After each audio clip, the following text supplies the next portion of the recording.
शहजादा अकबर आणि आमची भेट अगदी मनाजोगती पार पडली. आणि सगळ्यात महत्वाचं म्हणजे या भेटीत अकबरात मुघली गर्व दिसला नाही. अत्यंत नम्रपणे सामोर आला ना तो. आम्हालाही आश्चर्य वाटलं. असं क्वचितच घडतं. अहो घडणारच. 5 महिन्यात त्याची अशी पिसं काढलीत तुम्ही, सारा डौलच त्याचा संपवलाय. हे एवढं मात्र खरं. अहो कसंय का आल्या आल्या जर राज त्या अकबराला भेटलं असतं तर तो भाजलेल्या बोंबला सारखा ताटला असता. आणि आता कसंय आलास वाट बघ, जमल तेव्हा भेटू. अहो वाट बघून बघून ते भेंडाळून गेलं की अकबर. मानलं तुम्हाला राज, चांगली खेळी केली, आवडली आपल्याला. मामासाहेब, आमची खेळी तुम्ही अगदी अचूक ओळखली. आम्ही तुमची खेळी ओळखली आणि तुम्ही त्या अकबराची चाल ओळखली. मामासाहेब, आता त्याचप्रमाणे आपल्याला औरंगजेबाची चाल ओळखायला हवी. हो, आणि अत्यंत सावधपणे त्याच्याकडे लक्ष द्यायला हवं. बघितलं ना केवढं क्रौर्य सांगितलं त्या अकबरानं आपल्या बापाचं. अकबर जेव्हा सांगत होता तेव्हा आमच्या अंगावर शहारे येत होते. सिंहासनावर बसण्यासाठी 32 खून, छोटी मोठी माणसं, अगदी लहान लहान मुलं सुद्धा कापून काढली. केवढं हे क्रौर्य. बाप कैदेत, मुलं पराकांदा, मुली तुरुंगात, बेगमा सतत घाबरलेल्या.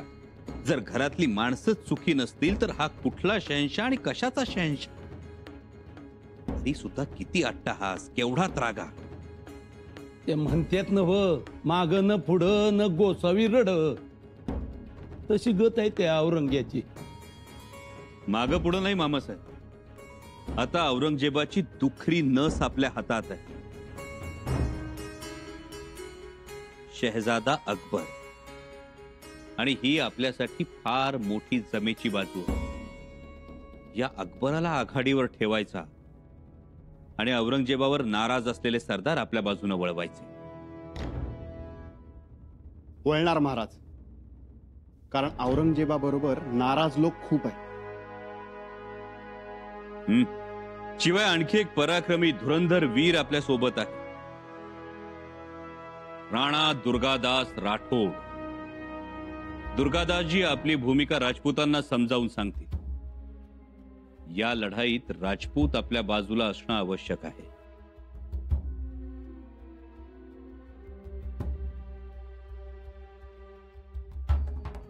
आणि मग त्या टोपीकरांचं आणि फिरंग्यांचं काय? त्यासने बी फूस आहेच की त्या औरंग्याची. मामासाहेब, तसं असलं तरी फिरंगी आणि टोपीकर आपल्याला चांगलेच ओळखून आहे. त्यामुळे ते एवढ्यात तरी कुरापत काढणार नाही. आम्हाला चिंता सतावते ती जंजिऱ्याच्या सिद्ध्याची. कारण औरंगजेब जसा जसा दख्खनकडे सरकेल तसा तसा सिद्धी आणखी चिकाळेल, आणखी पिसाळेल. त्यामुळे त्याचा बंदोबस्त करायला पाहिजे, नाहीतर स्वराज्यावर दोन्ही बाजूनी हल्ला होईल.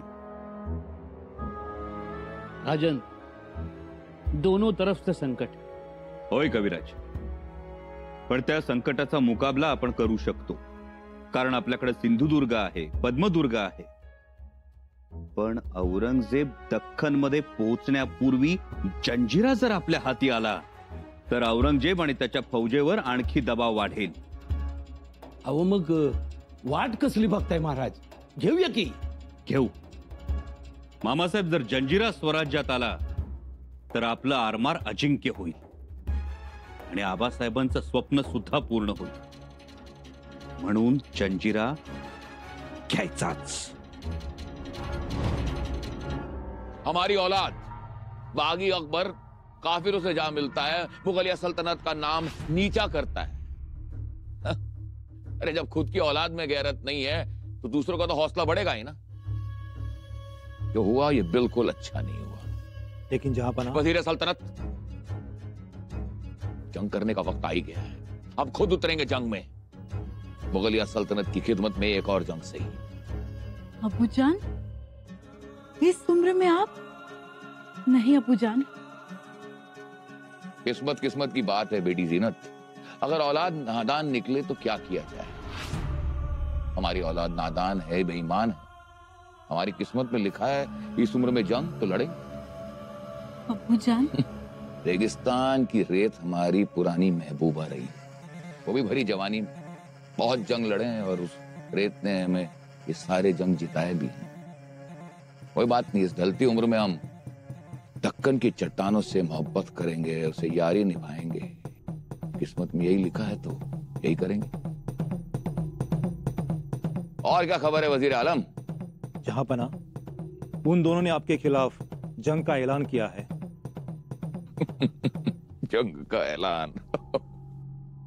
हाँ, काफिर संबा को आलमगीर औरंगजेब का सामना करना है। तो बागी अकबर को अपने काबू में कर सकता है, आलमगीर औरंगजेब को नहीं। यहां बात कुछ और। बेटी जीनत, तुम जानती नहीं शिवाजी किस तरह से आगरा से फरार हो गया था। तब से दक्कन पर हमारी नजर है। 2 साल से जंग की तैयारियां कर रहे हैं। दक्कन के हर गली, हर कूचे, हर मोहल्ले में हमारे जासूस फैले हुए हैं और संबा को रत्ती भर भी इसकी खबर नहीं है। क्यों वजीर आला? जी जहांपना। अब जंग की रफ्तार बढ़ाई जाए, अंग्रेज को शाही फरमान भेज दिया जाए, उसे यह हुक्म भेजा जाए कि उसे मुगलिया सल्तनत का साथ देना होगा। जहांपना, अंग्रेज हमारी बात नहीं मानेंगे। कसूर माफ। क्यों नहीं मानेंगे? संभाजी से अंग्रेज भी डरते हैं और फिरंगी भी डरते हैं। फिरंगी या अंग्रेज, कोई हमारा साथ दे या ना दे, हमें कोई फर्क नहीं पड़ता। अब्बू जान, क्योंकि हमारे पास एक ऐसा बंदा है जो संबा को मात दे सकता है। कौन हुजूर? एक बहुत बड़ा मगरमच्छ। मगरमच्छ? कहाँ है? समुद्र में, किले में रहता है। किले में? कौन से किले में? जंजीरा। उसका नाम है सिद्दीक खैरियत।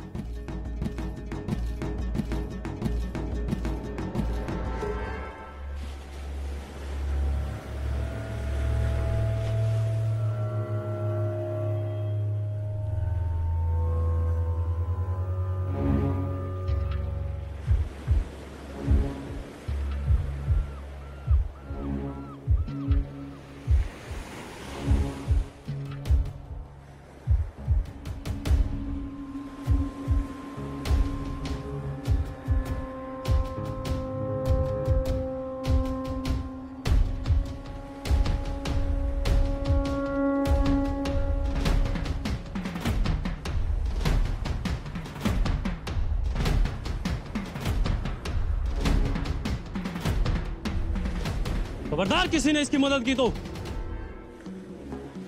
इससे भी बुरे हाल होंगे तुम्हारे।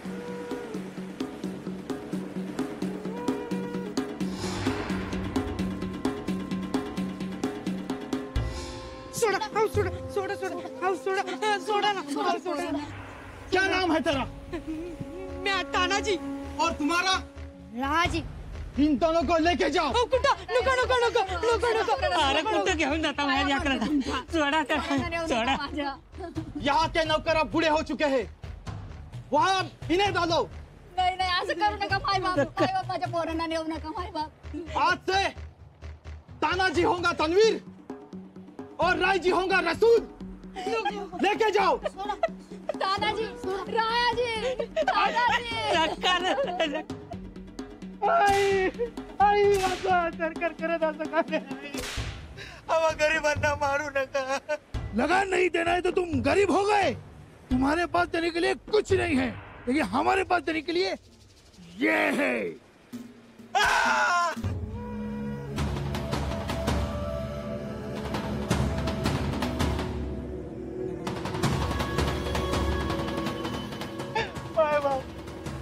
माय बाप वाचवा, माय बाप वाचवा।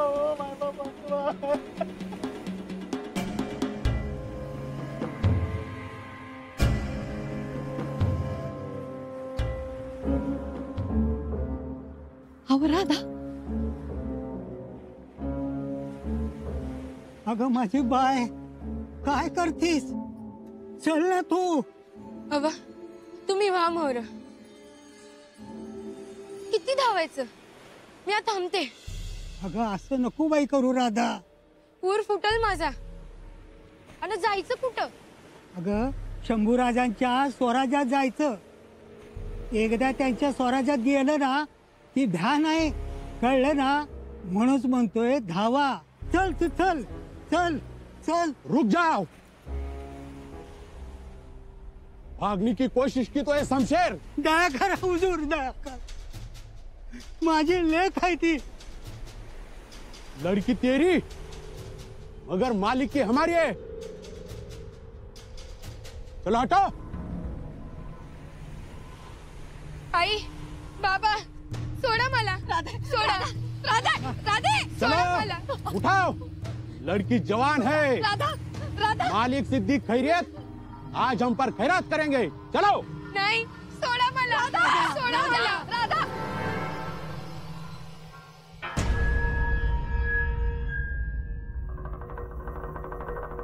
या बहिर्जी काका.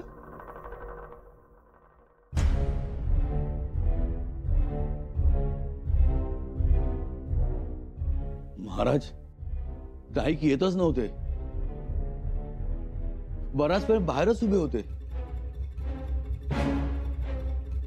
कारण बहिर्जी काका, तुम्हाला आमच्या मसनतीत येण्यासाठी कधी परवानगी लागत नाही, मग तरी बाहेर का उभे राहिला?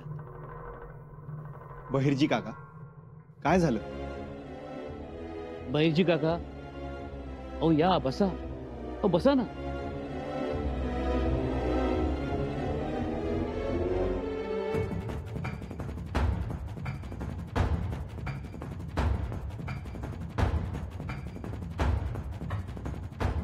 बहिर्जी काका, जी असेल ती खबर द्या आम्हाला. आमची ऐकण्याची तयारी आहे. काय सांगू, कसं सांगू? जीव उचलणार नाही माझी.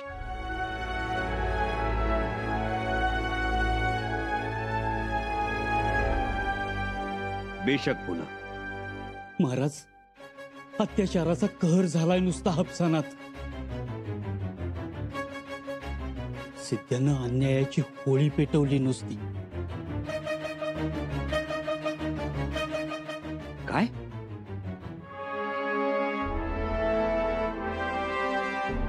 होय महाराज, बघवत नाहीत असे हाल करत आहेत सिद्धेचे सैनिक.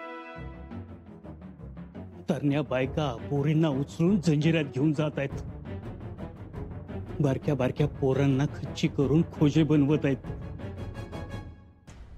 आणि जे विरोध करतात त्यांना त्यांच्याच घरात पुढे मेढ्याला बांधून आगी लावायला लागल्यात. अनाचार तोही पिसाळलेल्या हत्तीसारखा. गरीब रयत पार हपकून गेलीये महाराज. त्या सिद्धेचा तर मी महाराज आदेश द्या, नाही त्या सिद्धेला माडाच्या झाडाला बांधून सडकला तर नाव नाही सांगणार. महाराज, पण तो इतका उन्मत्त झालाच कसा? सिद्धी एवढा उन्मत्त होण्याचं कारण एकच,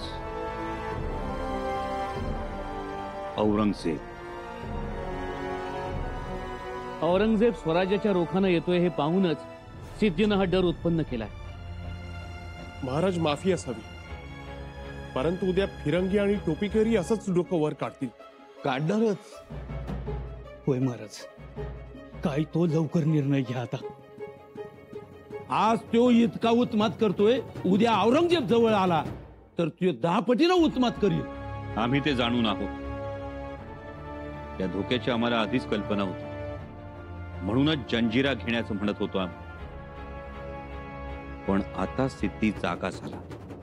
निळोपंत, किनारपट्टीवरची आपली रयत सुरक्षित ठिकाणी हलवा आणि आपल्या राखीव फौजास जंजिराच्या दिशेनं पाठवा.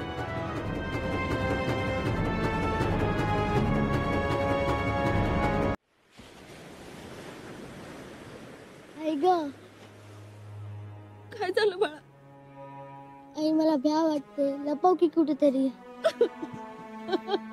कुठं लपू बाळा तुला मी, कुठं लपू?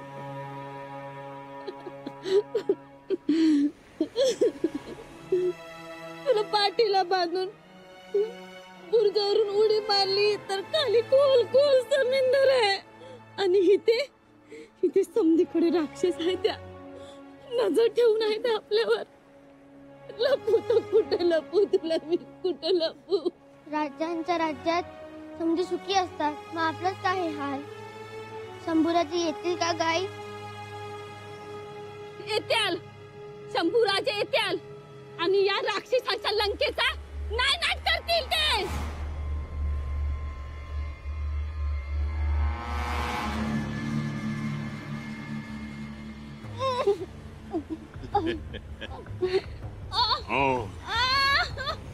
और चिल्ला,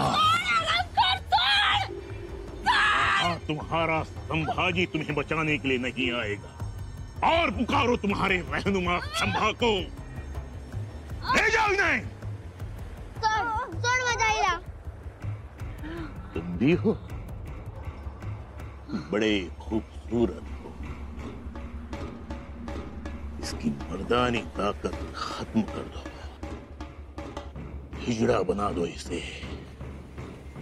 हमारे जनान खाने में पहारा देने का आएगा. ले जाओ इन्हें.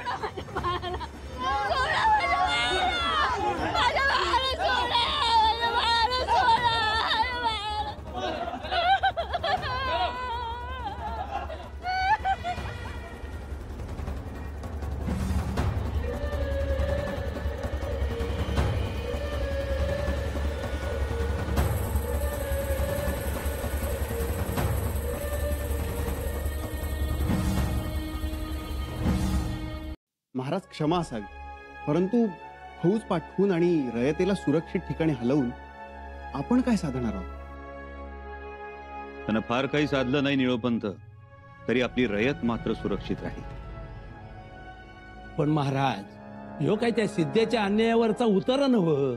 बरोबर आहे सरनोबत, त्या सिद्धीवर काहीतरी ठोस उपाय केलाच पाहिजे. होय महाराज, आणि तो बी आता तातडीनं करायला पाहिजे. राजन, सिद्धीनं जाणीवपूर्वक या अन्यायाला आणि अत्याचाराला सुरुवात केली. आपण म्हणताय त्याप्रमाणे त्याचा हा अत्याचार औरंगजेबाच्या येण्यास धरून आहे. औरंगजेब अजून लय लांब आहे. त्याआधीच या सिद्ध्याला आपण गनिमी काव्यानं जेरबंद करू शकतो. आमच्याही मनात तेच आहे, औरंगजेबाला अचानक गाठायचा. म्या गाठतो, माझ्यावर जबाबदारी सोपवा. मामासाहेब, आपण आपल्या फौजेचे 4 भाग करतो आहोत. त्यातली मोठी आघाडी तुम्हाला सांभाळायची आहे. तुम्ही नाशिक बागलाण प्रांतात असाल. ऐका माझं, मी निळोपंत, तुम्ही अहमदनगर परिसरात राहाल. आपल्याला मोगली फौजांमध्ये घुसून लांडगेतोड करायची. जी महाराज. राजन, सिद्धीचं काय? तो प्रश्न उरतोच. शिवाय जंजिरा घेणं ही सोपी गोष्ट नाही. हो, म्हणजे महाराजांनी 2-3 प्रयत्न केले, पण ते शक्य नाही झालं. लाई पाटील, दर्याखास धारण, मायनक दादा. नाही खंडोजी, हे सगळे वीर आहेत, लढवय्ये आहेत, पण त्यांना जंजिरा घेणं शक्य नाही. कारण एवढा वेळ सैन्य आणि आरमार पाण्यात उभं करून ठेवणं कठीण. शिवाय त्यासाठी वेळ आणि दौलत गुंतवावी लागेल. जंजिरा घ्यायचा तर थेट झडप घालणारा सुभेदार तानाजी मालुसऱ्यांची याद देणारा वाघाच्या काळजाचा बहादर हवाय. पान पोटात घुसून मारायचा जंजिरा. मुठभर माणसांनीशी ते लय अवघड आहे. अवघड असेल मामासाहेब, पण अशक्य नाही, मुळीच नाही. कोणावर सोपवावी जंजिऱ्याची जबाबदारी? महाराज, माफी असावी, पण कोंढाणा सुभेदारांनी घेतला, पन्हाळा कोंडाजी बाबांनी घेतला, घोडखिंड बाजी प्रभूंनी लढवली, चाकणची गडी फिरंगोजीने झुंजवली. मान्य, ह्या सगळ्या गोष्टी अवघडच होत्या, पण जंजिऱ्यासमोर एकदमच नगण्य. होय महाराज, बरोबर आहे. जंजिऱ्यावर जायचं असेल तर तडफदार, तरणबांड आणि बुद्धिवान वीर पाहिजे. कोण आहे असा वीर जो आम्हाला एक हाती जंजिरा घेऊन देईल?